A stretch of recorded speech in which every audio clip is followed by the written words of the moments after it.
নমস্কার, আমি এনহক বলছি। আপনাদের আজকে বৃহস্পতি ক্ষেত্র বিচার এবং বৃহস্পতি সম্বন্ধে আপনাদের কিছু আমি বোঝাতে চাইছি। হ্যাঁ, বৃহস্পতি কোন অবস্থায় থাকলে মানুষের কি কি ঘটনা ঘটতে পারে, এবং বৃহস্পতির ক্ষেত্র বিচার মানে হচ্ছে বৃহস্পতিকে নিয়ে আমাদের একটা আলোচনা।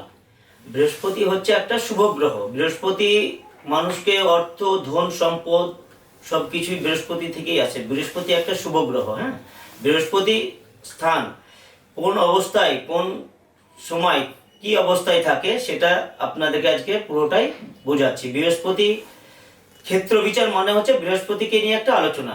হাতে কলমে বোঝাচ্ছি, আপনার প্রত্যেকের হাত বার করুন এবং সেটা নিজের ইচ্ছা মতো দেখুন। আমি যেভাবে বুঝাবো আপনারা সেই সিস্টেমে দেখবেন যে আপনাদের ক্ষেত্রে কি কি ঘটনা ঘটছে।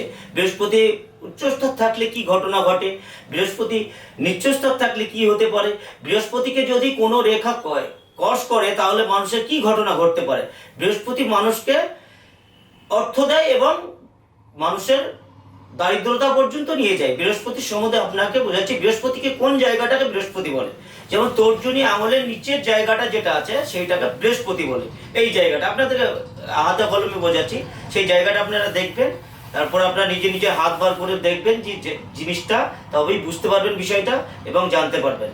দেখুন, এইটা হচ্ছে একটা হাতের চিহ্ন, ঠিক আছে? এই হাতের চিহ্ন দেখে আপনারা নিজের নিজের হাত দেখবেন এবং আমি যেভাবে বুঝাচ্ছি এইটা আপনারা দেখুন, তাহলে আপনার গ্রহস্থান খারাপ ভালো পুরোটাই বুঝতে পারবেন, ঠিক আছে? দেখুন, যেমন ধরুন এটা পিতৃরেখা, এই যে আচ্ছা এটা হচ্ছে পিতৃরেখা, প্লাস এটা হচ্ছে মধ্যমা আঙুলের শেষ প্রান্ত, এইটাকেই বলে বৃহস্পতি স্থান, ঠিক আছে? এই বৃহস্পতি স্থান এটাকেই বলে, ঠিক আছে? আপনারা নিজের নিজের হাতে দেখুন বৃহস্পতি স্থান এইটা যদি উচ্চ স্তর থাকে তাহলে আপনাদের কি কি ঘটতে পারে সেটা আপনাদেরকে বোঝাচ্ছি, ঠিক আছে? ধরুন আপনার বৃহস্পতি উচ্চ স্তর আছে, তাতে আপনার কি কি হতে পারে। বৃহস্পতি যদি আপনার ফোলা থাকে তাহলে সেটাকে বলে উচ্চ স্তর। বৃহস্পতি উচ্চ স্তর হলে পরে আপনার জাতক সৌভাগ্যশালী হয়, ধনবিদ হয়, সত্যবাদী হয়, যশপ্রিয় হয়, আদর্শবাদী হয়, দাম্ভিক হয়, জ্ঞানী হয়, সৎ চরিত্র হয়ে থাকে, ঠিক আছে? যদি কারোর বৃহস্পতি উচ্চস্তর হয় তাহলে এইগুলো হয়ে থাকে। কিন্তু যদি কারোর বৃহস্পতি অতি উঁচু হয় তাহলে কি কি ঘটতে পারে। যদি কারোর বৃহস্পতি ও এই জায়গাটা অতি উঁচু, মানে বৃহস্পতির স্থানটা অতি উঁচু আছে, মানে তাহলে আপনার কি কি ঘটতে পারে। সেই ব্যক্তির যদি অতি উঁচু হয় তাহলে সেই ব্যক্তির ঘটবে, মানে সে স্বার্থপর হবে, এক কথায় মানে স্বার্থপর।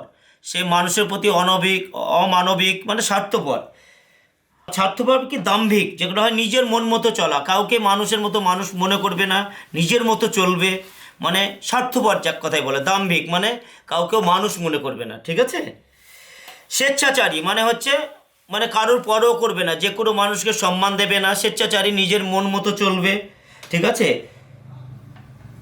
মিথ্যাবাদী, প্লাস যদি কারোর অতি উঁচু হয় বৃহস্পতি, সে মিথ্যেবাদী হবে, মানে মিথ্যে কথা সবসময় মানুষকে বলবে, কাউকে মানে সত্য কথা বলবে না, সবসময় মিথ্যা কথা, মানে নিজের মনের মতো চলবে, মানে কাউকেও মানে পরও করবে না। যদি কস চিহ্ন বা বক্র চিহ্ন থাকে বৃহস্পতি স্থানে, কস কিংবা বক্র চিহ্ন থাকে, তাহলে সেই ব্যক্তি জাতক উচ্চ সম্মান এবং উচ্চ জ্ঞান ও প্রাপ্তি নির্দেশ করে, ঠিক আছে?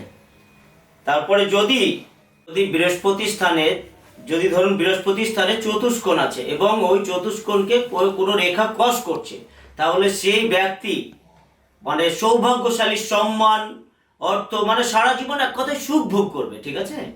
এই জিনিসটা আপনার থাকবে, ঠিক আছে? কারণ ধরুন বৃহস্পতি উচ্চস্তর এবং মঙ্গলও যদি এর সঙ্গে উচ্চস্তর থাকে তাহলে সেই ব্যক্তি সাহসী এবং সে যোদ্ধা পর্যন্ত হয়ে থাকে, ঠিক আছে? আর যদি কোনো ব্যক্তি বৃহস্পতি চন্দ্র একই সঙ্গে যদি দুটোই সমান থাকে তাহলে সেই ব্যক্তি কবি, জ্ঞানী হয়ে থাকে। যদি বৃহস্পতির সঙ্গে শুক্র সম পরিমাণে উচ্চস্তর থাকে তাহলে সেই ব্যক্তি জ্ঞানী এবং সত্যবাদী, স্নেহপ্রিয়, ঠিক আছে? প্লাস আদর্শবাদী, ন্যায়ী এবং আমোদ প্রিয় হয়ে থাকে, ঠিক আছে? যদি কারো বৃহস্পতি এবং শনি উচ্চস্তর হয়ে থাকে তাহলে সে ব্যক্তি আদর্শবাদী, ধৈর্যশীল ও ভাগ্যবান হয়। যদি কারো রাহু সমান হয়, উঁচু হয়, তাহলে সেই ব্যক্তি ধীরশীল, কর্মে অলস এবং লক্ষ্য পূরণে অলস হয়। যদি কোনো ব্যক্তি বৃহস্পতির স্থান অপুষ্ট বা অনিচু হয় এবং নিচু হয়, তাহলে ওই ব্যক্তি বাত, ক্ষয়রোগ বা অনিদ্রা বা চর্মরোগে কষ্ট পায়, প্লাস অনেক ব্যাধিতে তাকে ঘিরে ফেলে এবং অনেক ব্যাধি তার শরীরে সৃষ্টি হয়। কোন রেখা বৃহস্পতিকে কষ করলে মানুষের মৃত্যু পর্যন্ত হতে পারে সেটা আপনাদেরকে দেখাচ্ছি, এবং আপনারা দেখুন এই রকম যদি কারো রেখা থাকে তাহলে আপনাদের হঠাৎ মৃত্যুযাপনও হতে পারে বৃহস্পতিকে যদি কষ করে। এবং বৃহস্পতি উচ্চ স্তর থাকে, বৃহস্পতি উঁচু, অথচ বৃহস্পতিকে যদি কষ করে তবে এই মানুষের হঠাৎ মৃত্যু পর্যন্ত হতে পারে এই রেখাটা যদি কষ করে। সেটা আপনাদেরকে দেখাচ্ছি। ধরুন এই যে বৃহস্পতি স্থান, এইটাকে বলে হৃদয় রেখা। এই হৃদয় রেখা বা ভোগ রেখা, এই রেখাটা যদি বৃহস্পতিকে কষ করে, এইভাবে কষ করে, আর বৃহস্পতি যদি উঁচু হয়, সেই ব্যক্তির হঠাৎ মৃত্যু পর্যন্ত হতে পারে। আপনাদেরকে আজকে বোঝালাম বৃহস্পতির ক্ষেত্র বিচার, এবং এই বিষয়ে যদি আপনাদের আরও কিছু জানার থাকে অন্য কোনো গ্রহের বিষয়ে, তাহলে আমার নিচে আপনার কমেন্ট করে জানাতে পারেন। প্লাস আমার নিচে যে ফোন নাম্বার দেওয়া আছে সেই ফোন নাম্বারে আপনি যোগাযোগ করতে পারেন। আমি অনেক জায়গাতেই বসি কম বেশি, সেখানে গিয়েও আপনারা আলোচনা করতে পারেন। প্লাস ফোন নাম্বার দেওয়া আছে, ফোনেও আলোচনা করতে পারেন। ঠিক আছে।